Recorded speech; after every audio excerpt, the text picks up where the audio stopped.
चौपाल देखने वाला सबला दर्शका ने राम राम सा भाई। आज की चौपाल में आप चर्चा कर रहे हैं ग्राम पंचायत और ग्रामीण विकास। ग्राम पंचायत है तभी ग्रामीणा को विकास हो रहे हैं, क्योंकि ग्राम पंचायत वो एक तरह से सरकार का रूप में काम कर रहे हैं अपना गाँव में, कि आपने सुनिश्चित करे हैं जो अपनी आधारभूत सुविधाएं हैं वो सब अपनी ग्राम पंचायत में होनी चाहिए, अपना गांव का लोगों ने मिलनी चाहिए। वो सुविधा कौन कौन सी हो सके आपने सबने पता है कि आपनो स्वास्थ्य सही रहना चाहिए, तो स्वास्थ्य सुविधा आपने पास होनी चाहिए। शिक्षा आज के समय में बहुत ज़्यादा ज़रूरी है, आधारभूत शिक्षा की ज़रूरत है, तो बीने सुनिश्चित किया जावे है। पानी चाहिए आपने पास, पानी की व्यवस्था पूर्ण होनी चाहिए। साफ सफाई सबसे ज़्यादा ज़रूरी है। तो आ सब चीज़ों को ध्यान रखे है अपनी ग्राम पंचायत, और ग्राम पंचायत और कौन कौन सा कार्य करे है अपना ग्रामीण विकास के लिए। आ सब बातों पे आज आप चर्चा करांगा, और चर्चा करने के लिए मैं आमंत्रित किया है श्याम प्रताप सिंह राठौर साहब ने, जो कि पुरस्कृत सरपंच भी हैं और ग्राम पंचायत जाहोता से पधारा है पंचायत समिति चालसू से।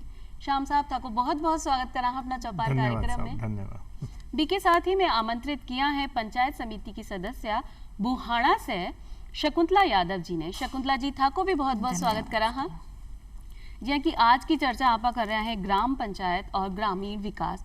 तो सबसे पहले आप यूं ही शुरुआत करा है श्याम जी कि ग्राम पंचायत ने आप आसान शब्द में क्या समझ सका और है क्या और क्या काम करे है। देखो, मैं आपको बताऊं कि कोई भी सरकार को या किसी भी संस्थान को चलाने के लिए कुछ लोगों की आवश्यकता पड़ती है जी। कोई एक व्यक्ति किसी बड़े संस्थान को नहीं चला सकता। आज हम बात करते हैं हमारे भारत देश की, तो हमारे कम से कम 70% आबादी गाँवों में निवास करती है, और अगर गाँवों की सरकार मजबूत नहीं होगी तो कैसे हमारा देश आगे बढ़ सकता है। तो गाँवों की सरकार मजबूत रहे उसके लिए पंचायती राज संस्थान की स्थापना हुई, जिसमें लगभग 3 कड़ियों के रूप में अलग अलग प्रकार से जिम्मेदारियां दी गई। अब जिसकी सबसे छोटी कड़ी की हम बात करें तो वो जो आप बात कर रहे हैं ग्राम पंचायत, तो ग्राम पंचायत सबसे छोटी कड़ी है, और जो अंतिम व्यक्ति तक सरकार की योजनाओं के पहुंचाने के लिए जो प्रमुख भूमिका निभाती है वो ग्राम पंचायत होती है। जी, तो आप बहुत ही सही है कि बहुत सारी योजनाएं अपनी सरकार की तरफ से आवे हैं और लोगों ने पतो ही नहीं चले हैं, लेकिन ग्राम पंचायत एक ऐसी कड़ी है जो सारी योजनाओं ने अपना हर व्यक्ति तक पहुंचावे है, चाहे वो दूर दराज का व्यक्ति हो या आपने पास का ही शहर का ही व्यक्ति हो। गाँव तक हर चीज़ मुहैया हो जाए तो बी के लिए जिम्मेदारी आप ग्राम पंचायत ने दी है, और विकास की जिम्मेदारी भी ग्राम पंचायत की है। और कौन कौन सा कार्य की अगर आप बात करें तो ग्रामीण विकास में ग्राम पंचायत की मुख्य भूमिका निभा सके हैं। देखो, मुख्य भूमिका तो जाहिर सी बात है कि ग्राम पंचायत की ही बने, क्योंकि जैसे कितना भी आज कोई भी माध्यम, कोई किसी काम को बनाने के लिए माध्यम चुनना पड़ता है। सरकार भी जैसे फंड भी देती है, कई योजनाएं भी देती है, तो वो ग्राम पंचायत के माध्यम से देती है। अब ग्राम पंचायत को सुचारू रूप से चलाने के लिए टीम की आवश्यकता होती है, तो उसके लिए सरपंच का चुनाव किया जाता है। सरपंच के साथ साथ जैसे 5 से 10 एक गांव में वार्ड होते हैं, तो हर वार्ड से एक वार्ड पंच को चुना जाता है। ये दोनों कड़ियां मिलकर, वार्ड पंच और सरपंच मिलकर पंचायत को चलाते हैं, जिसका कि हर महीने में 2 बार पाक्षिक बैठक के रूप में 5 तारीख और 20 तारीख अब सरकार के द्वारा ये तय है। इन 2 तारीख को सरकार के द्वारा तय, इस 2 तारीख में ग्रामीण अपनी समस्याएं पहुंचाते हैं सरपंच के माध्यम से। भाई जैसे हर वार्ड के वार्ड पंच अपने अपने वार्ड की समस्या पहुंचाएंगे कि किस प्रकार से उसके पास जल को लेकर, उसके स्वास्थ्य को लेकर, शिक्षा को लेकर, संपूर्ण विकास को लेकर, जिसमें कृषि वगैरह सभी शामिल है, तो वो समस्याएं वो पहुंचाते हैं। अब सरपंच की जिम्मेदारी और कर्तव्य भी बनता है कि आने वाली हर समस्याओं का वो निदान करे। उसके लिए सरकार उसको, केंद्र सरकार और राज्य सरकार 2 रूप में उसके पास फंड होता है। उस फंड को कैसे व्यवस्थित तरीके से, जो ज़्यादा परेशानी है बड़ी, उसके लिए पहले बड़ी समस्याओं का निवारण करते हुए वो काम करना उसकी जिम्मेदारी बनती है। जी, तो ग्राम पंचायत अपनी जिम्मेदारी पूर्ण रूप से निभा भी रहे हो और ग्रामीण विकास में अपनी भागीदारी निभा रहे हो। जी कि शकुंतला जी, आप पंचायत समिति का सदस्य हो, तो था से जानना चाहो कि जो भाई पंचायत समिति को सदस्य है बी को काम के हुए है। जैसे कि सरपंच साहब ने बताया, हमारी बीच की कड़ी होती है पंचायत समिति जी। उसमें हर वार्ड से एक मेंबर चुना जाता है। जैसे कि हमारे वार्ड में है, हमारी पंचायत समिति में 17 वार्ड हैं, तो 17 मेंबर चुने गए। फिर उन्हीं मेंबर्स में से एक प्रधान चुना जाता है। जो पंचायत समिति के जो सदस्य होते हैं वही अपने में से एक प्रधान चुनते हैं। तो हम क्या करते हैं, हमारे क्षेत्र के जो समस्याएं होती हैं उनको हमारी हर महीने की लास्ट वेडनेसडे को मीटिंग होती है पंचायत समिति की, तो उस मीटिंग में हम हमारे क्षेत्र की जो भी समस्याएं हैं या जो भी विकास काम करवाने हैं उनके बारे में हम प्रधान साहब को अवगत करवाते हैं कि हमारे क्षेत्र में ये काम करवाना है आपको। अब होता क्या है कि कई बार तो प्रधान मतलब सरपंच के थ्रू वो काम करवा देते हैं, भाई बजट तो सरपंच साहब के पास भेजेंगे प्रधान, या फिर कई बार होता है कि जैसे गांव में 2 पार्टियां होती हैं, सरपंच के खिलाफ जिसने चुनाव लड़ा, कई बार होता है वो भेदभाव कर देते हैं कि जो उनके खिलाफ चुनाव लड़ा है उनके काम नहीं होते हैं, तो पंचायत समिति डायरेक्ट भी वो काम करवा सकती है। ग्राम पंचायतों को 75% बजट डायरेक्ट मिलता है, 20% बजट पंचायत समिति से मिलता है और 5% जिला परिषद से मिलता है। जी, तो कई बार जो काम व्यवस्था आपने ग्राम पंचायत के जरिए नहीं हो पावे है तो वो पंचायत समिति डायरेक्ट अपना सीधे तौर पर काम करा सकते हैं। अगर आपको कोई दखल अंदाजी हो गई है, काम में कोई देरी हो रही है, तो पंचायत समिति के पास अधिकार है कि सीधी काम अपना ग्राम पंचायत में करवा दे। श्याम साहब, सरपंच साहब, जी कि आपने अभी बात की कि ग्राम पंचायत की भूमिका विकास में है, तो सबसे ज़्यादा ज़रूरी जो है वो स्वास्थ्य की सेवाएं अपना ग्राम पंचायत में होनी चाहिए। तो थे क्या सुनिश्चित करो हो कि भाई क्या के स्वास्थ्य की व्यवस्था अपना ग्राम में होनी चाहिए? देखो, अगर पंचायत की जिम्मेदारी की बात करें तो जो स्वास्थ्य के साथ कई समस्याएं हैं जी, लेकिन आपने जैसे स्वास्थ्य को प्रमुखता दी है, तो जैसे हर गाँव में PSC, CSC या आंगनबाड़ी के माध्यम से भी स्वास्थ्य की जानकारी ली जाती है। एक सरपंच की जिम्मेदारी होती है कि उसके गांव में कितने रोगी हैं उसको पता होना चाहिए। जैसे हम पुराना समय देखते थे तो किसी के जब बीमारी होती थी तो मिलने जाते थे, तो आज के सरपंचों को भी मैं ये कहूँगा कि उसके गांव में जो भी रोगी हो या जिसको भी स्वास्थ्य की कमजोरी हो उससे वो व्यक्तिगत मिले और उसका इलाज करवाने के लिए पूर्ण व्यवस्थित उसका कार्य किया जाए। जैसे कई छोटे गाँव हैं तो उसमें ज़रूरी नहीं है कि PSC भी हो, तो उसको आंगनबाड़ी कार्यकर्ताओं के माध्यम से अपने जो पड़ोसी PSC या CSC तक उनको पहुंचा कर उनके इलाज का उनको करना चाहिए कि भाई हाँ, इसको मैंने व्यवस्थित इसका करवाना चाहिए जी। और उसके अलावा कई गांवों में एम्बुलेंस की व्यवस्था नहीं होती, तो आजकल के सरपंच में कहूँगा कि जैसे पहले के सरपंचों में अब में कई जिम्मेदारी और कई अलग प्रकार की हो गई। आज सरपंचों की मैं तो कहता हूँ एक जिम्मेदारी तो ये भी रहती है कि वो खुद की गाड़ी को एम्बुलेंस के रूप में भी काम में लेते हैं और जितने भी मरीज होते हैं उनको यथास्थान उनको पहुँचा के उसका इलाज करवाने के प्रबंध भी करते हैं जी, क्योंकि भाई आपकी जिम्मेदारी है तो आप बिल्कुल मन लगाकर अपना गाँव वाला के लिए काम करो। जब आप स्वास्थ्य की बात कराना तो स्वास्थ्य को सीधो तालमेल आपने साफ सफाई से हो कि आपनी पंचायत में अगर साफ सफाई है, अपना गांव में साफ सफाई है, तो कम से कम लोग बीमार पड़ेगा और बिना स्वास्थ्य सेवा की जरूरत पड़ेगी। तो क्या आप साफ सफाई के लिए, और अगर बात कर रहे हैं साफ सफाई की, तो कचरा को निस्तारण की आपने बात है, क्योंकि आमतौर पर देखियो जावे कि आप अपना घर से कचरो निकाल बाहर पटक देवा, बी के निस्तारण की व्यवस्था नहीं हुए, तो थे किया तरल और ठोस कचरा का निस्तारण की व्यवस्था अपनी पंचायत में करी है? देखो, अभी जो 2019 के बाद स्वच्छ भारत मिशन की जो सबसे बड़ी जो जिम्मेदारी है वो ठोस एवं तरल कचरा प्रबंधन की थी।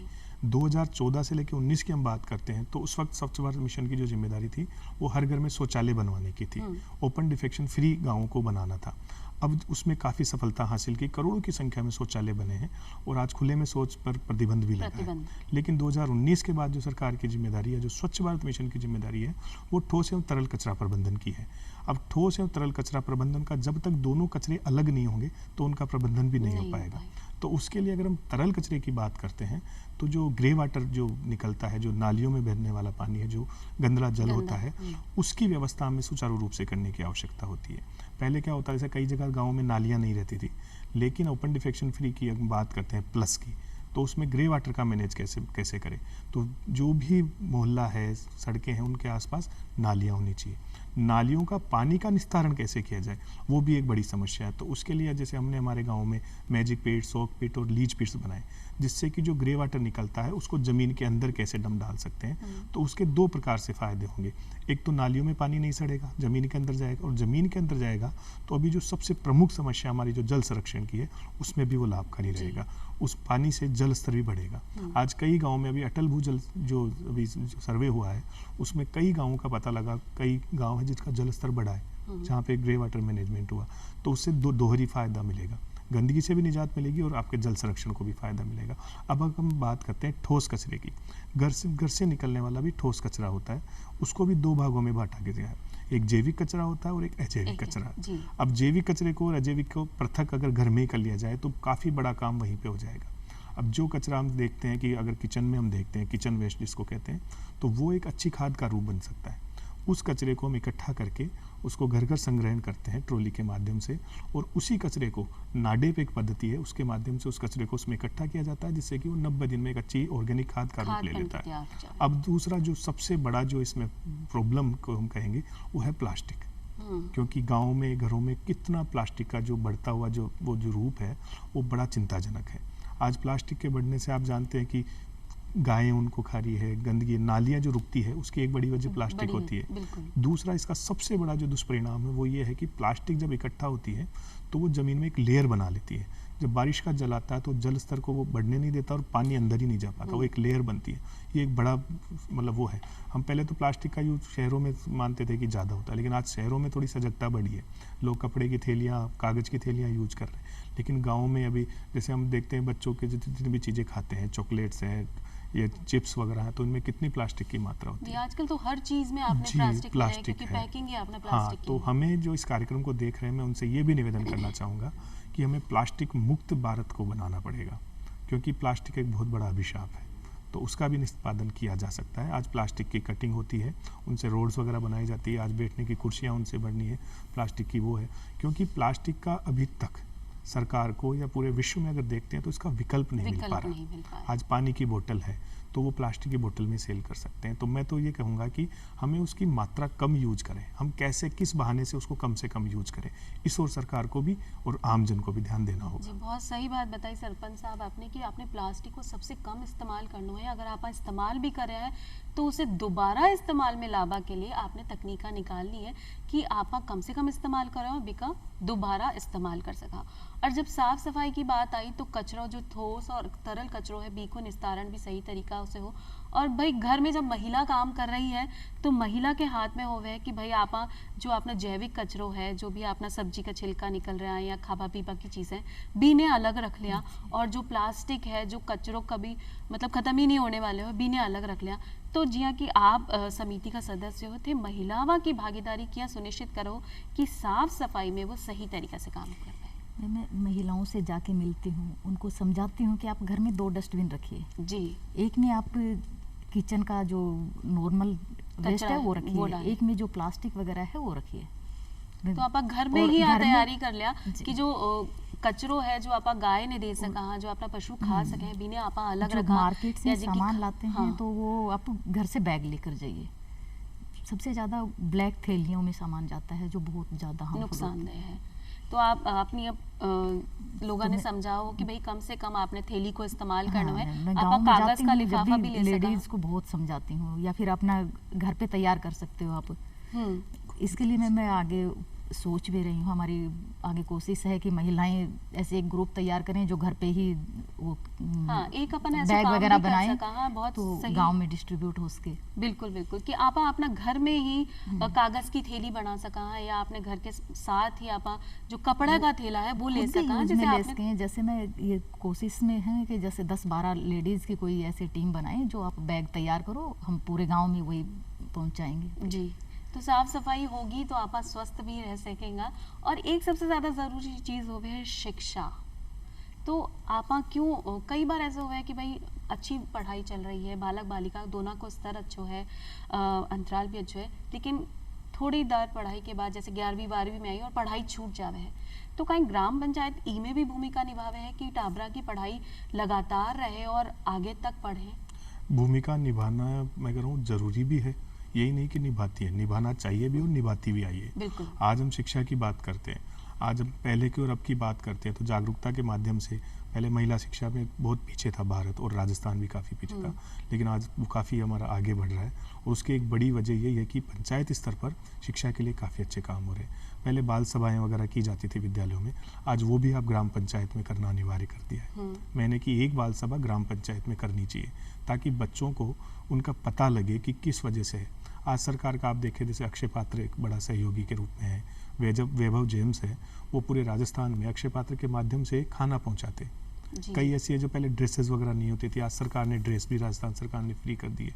भोजन की व्यवस्था वहाँ है, संतुलित भोजन की, उसके अलावा ड्रेस की व्यवस्था वहाँ है, किताबें निःशुल्क मिल रही है। तो शिक्षा का स्तर तो देखो मेरे हिसाब से तो काफ़ी सुदृढ़ हुआ है अब। और जब टाबरा ने इतनी सारी चीज़ें मिले हैं तो लोगों ने भी लगे कि भाई जब आपने पास सुविधा है तो फिर- आपा अपना टाबरा ने पढ़वा भेजा और बिने क्यों आपा पीछे रखा। तो शिक्षा की बात, महिला सशक्तिकरण की अगर आपा पहले शकुंतला जी। होता था मैम जी। कि गांव में ऐसा होता था, बेटा है तो उसको English private medium school school में, में। प्राइवेट में भेजा जाता था, बेटियों को सरकारी स्कूल में भेजा जाता था। अभी सरकार ने जैसे Mahatma Gandhi English medium school खुलवाई हैं तो इनसे बहुत फ़ायदा मिला है, इक्वल एजुकेशन मिल रही जी, है बिल्कुल। बच्चियों को भी। तो लोगों की सोच में परिवर्तन करवा की जरूरत है और क्योंकि एक मैं- आपा सब मिलकर काम कर रहे हैं। जी मैं जैसे हर स्कूल में जाती हूँ, बच्चियों को समझाती हूँ, जैसे हाइजीन के बारे में। एक हमारे गांव में है बहुत ज़्यादा ये गर्भाशय का कैंसर लेडीज़ में बहुत होता है। जी जी। तो सरकार ने उड़ान योजना चला रखी है, तो मैं बच्चियों को उसके बारे में अवेयर करती हूँ कि भाई आप सैनिटरी पैड यूज़ कीजिए। पहले इसका मेन रीज़न तो जो कैंसर होता था उसका मेन रीज़न यही था कि गंदा कपड़ा यूज करते थे। हाँ, तो लोगों उसकी में अब वजह से- जानकारी फैले है तो क्या आप खुद घर घर जा ऐसे काम करो हो या घर- आपने कोई एक घर- टीम घर बना जाके रखी है। भी करती हूँ मैम। जैसे मेरे वार्ड में 3 गांव आते हैं, मैंने हर गांव में 10-12 लेडीज़ की टीम बना रखी है और उसमें भी वही लेडीज आती हैं जो ज़्यादा से ज़्यादा लोगों के कांटेक्ट में रहती हैं, जी, जैसे जी। आंगनवाड़ी कार्यकर्ता हैं, हम्म। महिला जो टीचर्स आशा हैं, सहयोगिनी है, हाँ। आंगनवाड़ी कार्यकर्ता है। जो लेडी टीचर्स हैं, एएनएम हैं, उनको मैंने जोड़ रखा है। तो मैं जैसे पर्सनली हर रोज़ नहीं जा सकती, जी नहीं मिल जी, सकती। जी 2 महीने में मतलब हाईएस्ट 2 महीने में मैं एक राउंड लगाती हूँ गांव का, हर घर में जाके उनको समझाती हूँ। लेकिन मेरी जो गैर मौजूदगी में जो मेरी टीम है वो पूरा ध्यान रखती है इस बात का, बहुत ज़्यादा जागरूक कर रही है, बहुत फ़र्क पड़ा है मैम। हाँ, तो महिलावां ने अपने हर लिए खुद के स्कूल लिए में मैंने ये कर रखा है कि 2 महीने में मैं हर स्कूल में जाऊंगी, बच्चियों को पर्सनली समझा के आती हूँ, उनको बताती हूँ कि भाई कैसे आपको सैनिटरी पैड यूज करना है, हर 6 घंटे में उसको चेंज करना है। सारी जानकारी आप तो महिलावां जानकारी ने मैं दे हो देती हूँ। जिससे बिल्कुल स्वास्थ्य बने रहे और बिना कोई परेशानी ना हो। मैंने अपनी टीम को, मैम 40 की टीम है मेरी, 40 लेडीज़ की, तो मैंने यही 3 चीज़ें समझा रखी हैं। एक तो एजुकेशन के लिए कि भाई अपनी, पहले होता था बच्चियों को बहुत कम भेजते थे, अभी मैं तीसरी बार हूँ मैम, मैंने पहली जो मेरा कार्यकाल था उसमें और अभी में मैंने बहुत ज़्यादा फ़र्क देखा है, बहुत चेंज। अभी मेरे जो वार्ड में एक भी बच्ची ऐसी नहीं है जो स्कूल नहीं जाती होगी। जी, अब बहुत ही चौकी बात है कि अपने पंचायत समिति का जो सदस्य है वो सही तरीका से काम कर रहे हैं तो और एक सही तो- दिशा में काम कर रहे हैं। स्वच्छता, स्वास्थ्य और शिक्षा, इन 3 टॉपिक पर जो मेरी टीम है वो काम कर रही है। जी, और यही अब सबसे आगे ज़्यादा हम स्वयं सहायता समूह से जोड़ने वाले हैं, भी गांव में ही लेडीज़ को रोजगार उपलब्ध करवाएं। जी, बिल्कुल सही बात है कि अगर महिला स्वयं सहायता समूह बनाकर काम करेंगे, कोई 10-15 महिला मिल जाए और अपना छोटो मोटो काम, कोई भी अपना अचार पापड़ मंगोड़ी बनाबा को, मोमबत्ती बनाबा को, माचिस बनाबा को, ऐसा कोई भी काम करें, उद्योग शुरू करें तो भी की कमाई भी होगी और वे छोटी छोटी बचता कर कर अपने परिवार को पालन भी अच्छी तरीके अभी से कर एक सकें। चीज़ और हुई है मैम, जो गांव में मनरेगा के अंतर्गत पहले लेडीज़ मैट नहीं होती थी, अभी शुरुआत हुई है कि महिला मैट लगाई जा रही हैं और जी। उनके लिए 8th या 10th पढ़ा होना जरूरी है। हम्म, तो अब जो महिला बाहर जाने लगी हैं, वो मैट लगे हैं, काम करने लगी हैं, तो उनमें एक कॉन्फिडेंस आया है। एक तो उनके आर्थिक हालात सुधरे हैं, दूसरा उनमें कॉन्फिडेंस भी आया, आत्मविश्वास बढ़ा है कि हम बाहर जाकर काम कर सकते जी, हैं। बिल्कुल सही अब वो कह रहे हैं। दूसरी लेडीज़ को भी अवेयर कर रही हैं। और एक ये भी है कि भाई औरों को भी ये एजुकेशन को भी बढ़ावा मिला है इससे। जी शकुंतला जी, कि आप काम कर रहे हैं और लोग भी जागरूक हो रहे हैं तो वो आगे की महिलावां ने भी बताएंगा कि क्या आप आत्मनिर्भर बन सका। हाँ, ऐसा कि छोटा भाई छोटा आपको मैट समूह लगना है बनाकर। तो आपको 8th या 10th पास होना जरूरी है। तो ये और वैसे तो अभी महिलाओं का वैसे भी देखो इतना आत्मबल बढ़ा है, आज देश के सर्वोच्च पद पर एक महिला बैठी महिला है, बैठी है। तो महिलाओं का तो देखो आत्मनिर्भर होना और उनका आत्मबल बढ़ना तो सुनिश्चित कर दिया सुनिश्चित। सरकार और जैसे ने। अपनी पंचायत में 1/3 आरक्षण व्यवस्था जी, भी महिलावां ने मिल गई।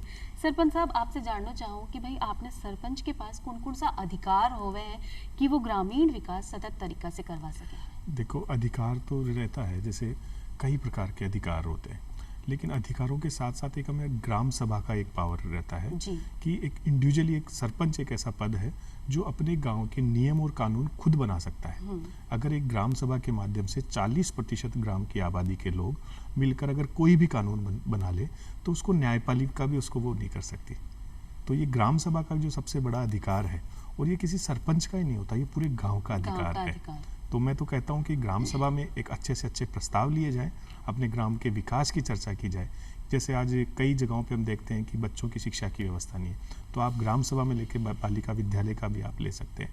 कई जगहों पर आंगनबाड़ी केंद्रों के लिए जगह नहीं रहती, तो ऐसे प्रस्ताव लिए जाए। कई जगह पर अभी हम विश्व पर्यावरण दिवस की बात करते हैं, पेड़ पौधे लगा नहीं सकते, लेकिन ग्राम सभा में आप ऐसी चीज़ें ले सकते हैं। कई जगह पे सैनिटरी नैपकिन्स के लिए जो मशीनें लगती है जो डिस्ट्रॉय करने के लिए, वो उसका वो नहीं है, लेकिन आप वो भी ग्राम सभा में लेके कर सकते हैं। कई जगह ऐसी अगर और बातें करें तो आज जैसे रोशनी की व्यवस्था का है, उसमें पारित तो कर दिया कि रोशनी, लेकिन उसमें BSR वगैरह भी तय नहीं किया, लेकिन आप ग्राम सभा में उसको पारित करके आप रोड लाइट्स की व्यवस्था कर सकते हैं, आप ट्री गार्ड्स लगाते हैं। तो ग्राम सभा मेरे हिसाब से सबसे मजबूत जो अधिकार है सरपंच का या एक ग्राम पंचायत का, वो ग्राम सभा के माध्यम से सारी चीजें वो कर सकता है। कि आप बैठक में सब सुनिश्चित कर लें कि कितनी चीज़ की जरूरत है और क्या आप बिने उपलब्ध करा सकते हैं। खुद के कानून भी बना सकते हैं। खुद का पहले स्वच्छता के लिए होता था कि स्वच्छता में कोई वो नहीं रख सकते थे, लेकिन आज एक गांव करे तो थूकने पर भी 50 रुपए का जुर्माना कर सकते हैं। अपना घर से कचरा कोई बाहर डाल रहा है उस पर भी 250 रुपए का जुर्माना आप कर सकते हैं। तो ये भी अधिकार और पावर अब पंचायतों के पास आने लगे। सही बात है कि अगर आप प्यार से लोगों ने समझावा तो वो नहीं समझा है, लेकिन लोग डर से शायद जुर्माना से जरूर समझ जाए कि साफ सफाई आपने के लिए कितनी जरूरी है, नियम कायदों में रहना कितना जरूरी है। और मैं सबसे ज्यादा ये कहूँगा इस कार्यक्रम देखने वाले सभी जितने भी जो दर्शक हैं कि हम अपने अधिकारों की चिंता करते हैं, कितने अधिकार हैं, लेकिन हर व्यक्ति अगर अपने कर्तव्यों की पालना करने लग जाए और अपने कर्तव्यों का बोध कर ले, तो मैं कह रहा हूँ एक अच्छे समाज की और अच्छे संस्कार की हम कल्पना कर सकते हैं। सरपंच साहब, आपने बीच में एक बात करी ही कि जी हाँ कि अपनी पंचायत ODF है, लेकिन ODF प्लस का ही है, ई के बारे में भी अपना दर्शकों ने बताओ जिसे और भी पंचायत ई के लिए उत्सुक हो और आगे आवे। हाँ देखो, ODF को तो क्या सब कुछ जानते थे भाई, खुले में शौच से मुक्त पंचायत जो होती है ODF होती थी, लेकिन 2014 से लेकर 2019 तक उसमें हमने सफलता अर्जित कर ली थी। अब आगे जो बात आई कि जब खुले में शौच के अलावा अब क्या है, तो अब आगे की जो समस्या आई उसमें ODF प्लस में लगभग 4 चीज़ों को जोड़ा गया। उसमें जो सर्वप्रथम जो बात थी वो थी कि ठोस एवं तरल कचरे का प्रबंधन किया जाए। दूसरा उसमें था कि हर ग्राम पंचायत में जितने भी सरकारी संस्थान हैं उसमें शौचालय होना चाहिए। तीसरा ये था कि उसमें विजुअली भी सुंदरता, दिखने में भी गाँव सुंदर हो, सुंदरता के लिए आप रंग रोगन कर सकते हैं, अच्छे अच्छे से मैसेजेस लिख सकते हैं। तीसरी ये चीज़ थी। अब उसमें चौथी जो मुझे सबसे महत्वपूर्ण लगती है वो है व्यवहारिकता में बदलाव, कि लोगों की सोच में भी बदलाव आना चाहिए। अगर एक ODF प्लस पंचायत आपको बनना है तो आपके लोगों की व्यवहारिकता में बदलाव आना चाहिए। हम कचरे का हमें पता लगना चाहिए कि ये कचरा अभिशाप है, कचरा हम रोड पे नहीं डालें, लोगों में आपसी समन्वय हो, तो वो भी ODF प्लस की कड़ी होती है जी। तो अभी जाके आज लगभग 11-12 हज़ार पंचायत पूरे भारत में ODF प्लस बन चुकी है। पिछली जो 1 जुलाई थी उसको हमारा जाहोता ग्राम राजस्थान की पहली ODF प्लस पंचायत बना था जी। बहुत ही सही बात है कि लोगों में व्यवहारिक परिवर्तन भी आना जरूरी है कि आपने सही तरीका में व्यवहार किया करना है, क्योंकि आपसी सामंजस्य अगर ग्राम में है तो आपकी पंचायत तो प्रथम स्थान पर आई जाए। शकुंतला जी, आप क्या सुनिश्चित करो कि जिया कि अपनी पंचायत समिति की बैठक होवे है या आपके कोई और बैठक हो में ज़्यादा से ज़्यादा महिला भागीदारी हो, क्योंकि पहले महिला घर से नहीं निकल वो करे लेकिन अब आवे है। फॉर्चुनेटली मेरे हस्बैंड पंचायत समिति के प्रधान हैं जी। तो हमने एक रूल बनाया है कि पहले होता था कि महिला प्रतिनिधि आते थे, उनके महिलाओं के पति या ससुर जी मीटिंगों में आते थे।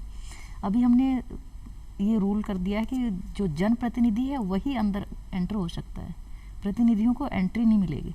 तो इसके बाद बहुत बदलाव आया होगा। जैसे मेरे पहले कार्यकाल में होता था कि 20% महिलाएं ही हाईएस्ट आती थी, अभी 80-85% तक महिलाएं मीटिंगों में भाग लेने लग गई हैं और वो अपनी समस्या भी वो अपनी समस्याएं उठाती हैं।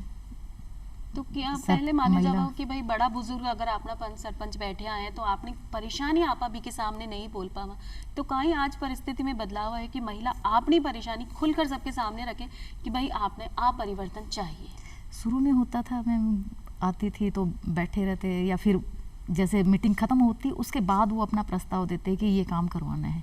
अभी धीरे धीरे हमने उनको समझाया, भाई आप मीटिंग के टाइम पे ही बताओ आपकी जो भी समस्याएं हैं, आप खड़े हो। जो आप अपनी झिझक छोड़ोगे, आप अपने अधिकारों के लिए नहीं लड़ोगे तो दूसरों के अधिकारों के लिए कैसे लड़ोगे? कैसे लड़ोगे? भाई सही बात है कि महिलाओं में आत्मविश्वास जगावा के लिए एक महिला की आवश्यकता बटे हुए कि अगर सारी महिलाओं मिलकर बात करें तो अपनी परेशानी भी ने जाहिर कर सके हैं। और सरपंच साहब जी कि आपने बताया कि ग्राम पंचायत क्या चाले और के कार थे कर हो और पुरस्कृत सरपंच भी हो, तो आपने और शकुंतला जी थे, आपने दोनों ने बहुत बहुत धन्यवाद कि आज का चौपाल कार्यक्रम में आया और आपने दर्शका ने इतनी चोखी जानकारी दी और मैं सब संकल्प ले सका कि साफ सफाई अगर आप रखा आपनी पंचायत को विकास अच्छे तरीके से हो सके, अपने ग्राम को विकास अच्छे तरीके से हो सके। आज के लिए बस इतना ही, अब मिलांगा एक नई जानकारी के साथ, तब तक के लिए राम राम सा। राम राम।